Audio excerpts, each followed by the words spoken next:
What's going on, everybody, and what's going on, folks?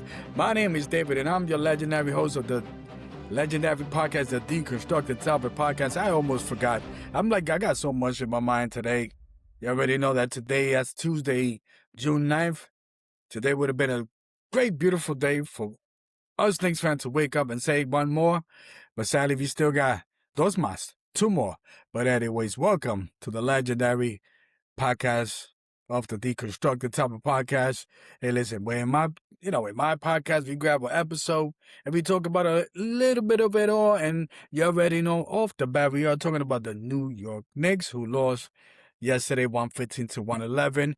And it's one of those games that you'd be like, okay, how can we bounce back? Despite all the distraction there, I'll do another podcast in regards to that because we're talking basketball. Let's go. Anyways, I'm a little bit taking a deep breath because I'm excited. I'm anxious. I'm like, come on. We still got two more. Let's get it tomorrow. And game 3, hey, listen, game 3 was one of those games that you say, hey, we got a series now. We have a series. And the fact is that the San Antonio Spurs beat the New York Knicks 115 to 111. And it's a game that, hey, listen, we got to go back, and I'm hoping this is not the beginning of when Benyana says, "Second to me a long time to say that name." Holla at me if you are in from the 90s. It took me a while to say Akeem Olajuwon. If you look at, his basketball card and you try to say Aluhahuan, yo, chill, my fault. But the fact that once you started getting cable, watching ESPN and listening to the 1994 Knicks Rockets game and all that good stuff, Akeem Olajuwon, I heard that name a little bit too much. But shout out to Wemby. Hey, listen, young cat, young fella, you doing your thing. I see you. You can't big yesterday. No funny stuff.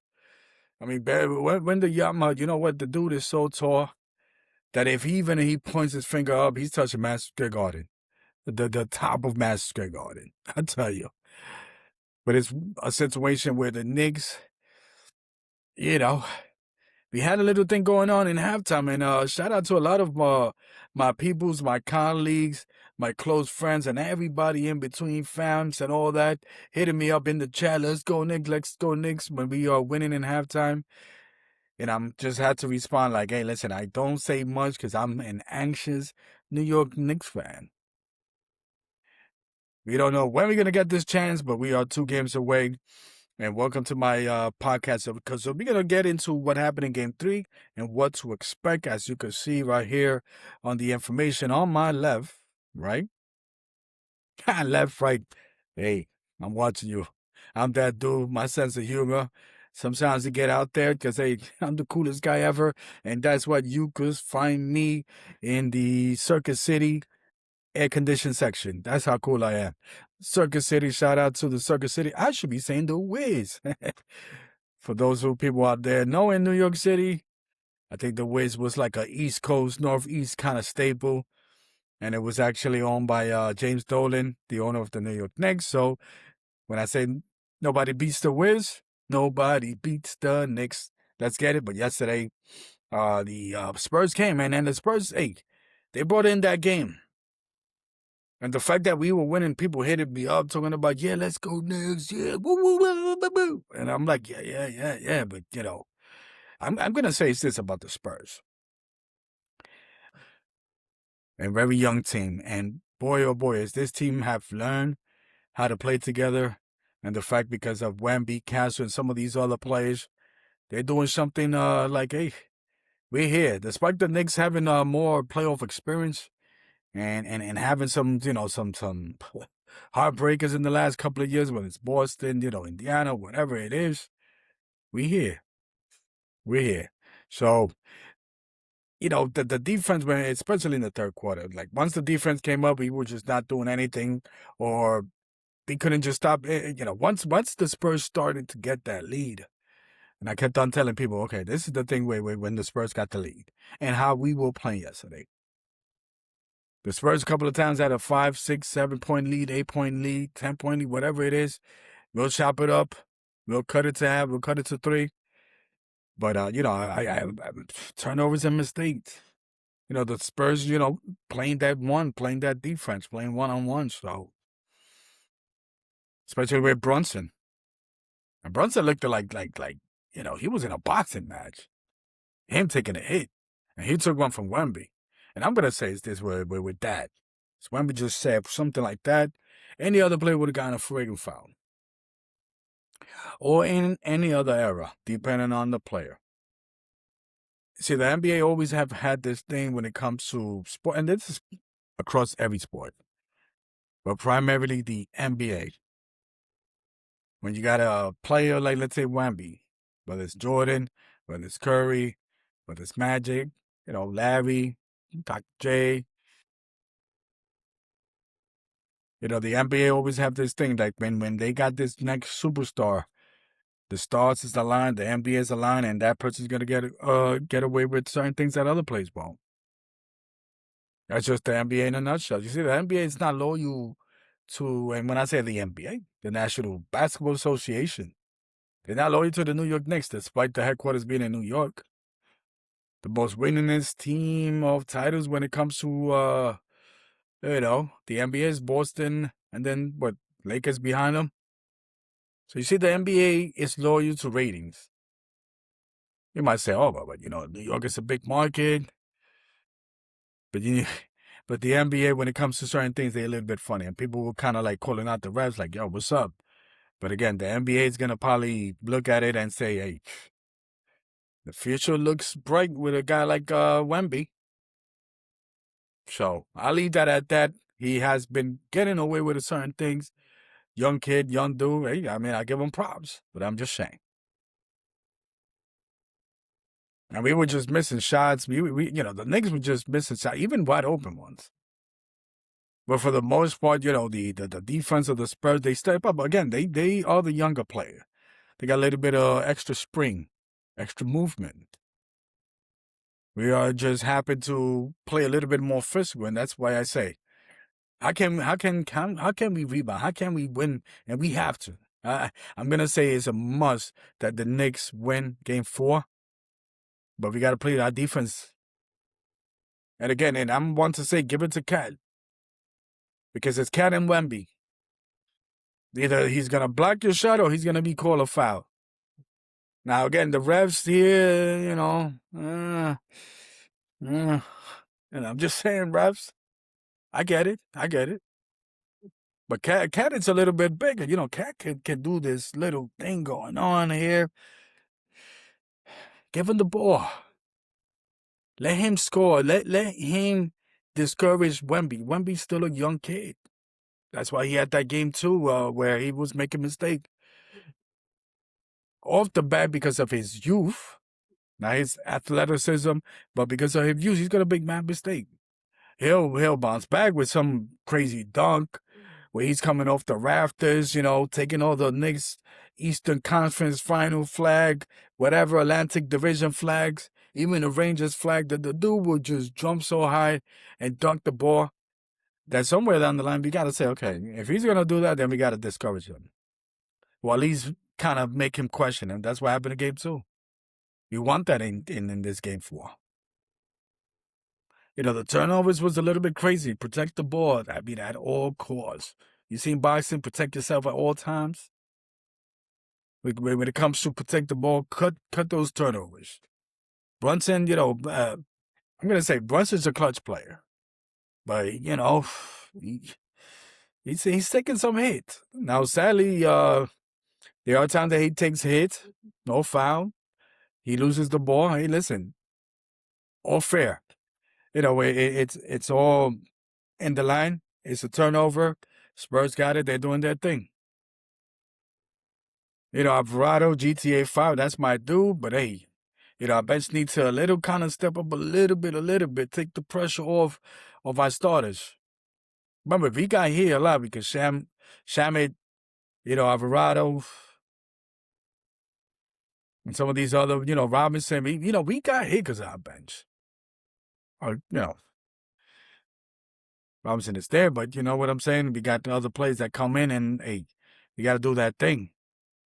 The one thing that I've said in regards to this situation in this series, it's been tight games, very competitive. Even the 10-point win against the Spurs in game 1, it was a little competitive game. Game 2, you already know. Game 3, it was one of those games that it kind of feels like the score did not match. That it kind of felt like we were just more, especially in the second half, following the Spurs. We was kind of more catching up, trying to play catch up, and we couldn't. So that's why I said, if there's one thing that the Knicks got to do and remember and go back, and yeah, obviously the Spurs is a different team, because there's a lot of youth in that Spurs team, a lot of energy. These are not the Cavaliers that they have some of these good veteran players, but still, a little bit up there in the age, and they might slow down a little bit. So it was easier for the Knicks to kind of like finish strong and just wipe out those teams. Atlanta, Philly, the Cavaliers, not with the Spurs. But I'm going to say is this. We have to come to the second half and we have to do what we have been doing previously. Just do it. Doesn't matter. I know that the Spurs is a different team, but just do it. You have to come to the fourth quarter with a 20-point lead. Now, obviously, in basketball, a 20-point lead might not be a lot, but we got to take them. We got to rip their heart out. We got to rip their heart out. We got to own that second half. We got to rip their heart out like, hey. Because a lot's going to tell. If we rip their heart out tomorrow and we win by 20, I think the psychological game is there. Now, obviously, back then in the NBA, shout out, hit the like and the comment. And comment if you do remember. Back then, even in the 1994 NBA Finals, it used to be that when the New York Knicks, let's say, played the Rockets at that time, it used to be 2-3-2. So 2 games with Houston, they had the best record. 3 at Madison Garden, and the last 2 in, how can I say, the Houston Rockets, the team with the best record at that time. So it used to be that format, and I get it. I get why they changed it. I think a lot of sports did that. Because I'm one to say, like, why should you, as the second best record, should be awarded to play 3 games in a row at home? Now, I know that they did that a lot due to scheduling.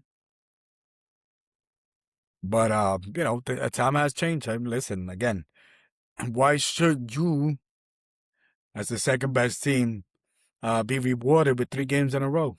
You know what I mean? Because if a lot of times when a game goes, let's say 1-1, you went, let's say, with the Knicks, that it was 1-1, you go 3 games Madison Square Garden, and then you basically got home field advantage there. Now, the Knicks only won 2 out of 3, and then, Houston kind of finished it off 6-7. But you get the idea. We have to play strong on the second half. We have to finish it. We have to set a tone. And it's not even set a tone. It's just basically remind them. Because the Knicks tend to have this switch. And I think that yesterday their switch was like, you know what? I'm going to turn the switch to like the last 5 minutes in the second quarter. And then turn it off. And then just, the Knicks got this switch. And I hate that. And I remember, how can I say? I'm trying to think of this other team in sports. And I think, even right now, if you're not a hockey fan, the Vegas Kings, right? Against the Carolina Hurricanes. The Vegas team is a weird team, but yet I believe they're the defending champion. And right now, I believe they went into games 1 or something like that. Correct me if I'm wrong. But the Vegas Kings, they only won 39 games or something to that effect. And I think every team that they play, the other team has a better record. But the whole point with the Vegas Kings is that it's one of those teams that for some reason they turn off the switch. They turn on the switch in the playoff. One game, they're going to look horrible. It's going to be 7-3. Then the next 2 games, it's like clutch, 4-3. One game, it could be them 7-3. So it's kind of reminds me of that situation in regards to the Knicks and turning on the switch. I just hope that the next 2 games, they leave that switch on. And no turning back. Because we need this. The city needs the championship. The Knicks need a championship. So you already know. Let me know who you think. Let me know what you think about game 4. We got to set the tone. All I'm saying, we can't be doing this every game. It looks like every game. We either losing by double digits, catching up, then we start winning, we start getting hot. But, there's a difference between when you're trying to climb here, and once you're here, you're here. Because remember, the Spurs are still here. They're not playing that bad. They're not playing that great. They're here. So when you start playing this bad, San Antonio still even kill. Shout out to that young team, Wemby and them. But it's as a Knicks fan, we gotta make it happen. Anyways, hit me up. You already know. Hit the like, subscribe. Please share. Talk to your peoples. Let me know what you think about this game 4. Game 3 was whatever distraction. I think that's like what I would call the OJ game. Too much outside distraction, but that's fine. We're gonna make it happen. Game 4. All right, kiddos. Holla at me. Holla at you. You already know the Constructing Topic Podcast, and I'm out. Peace.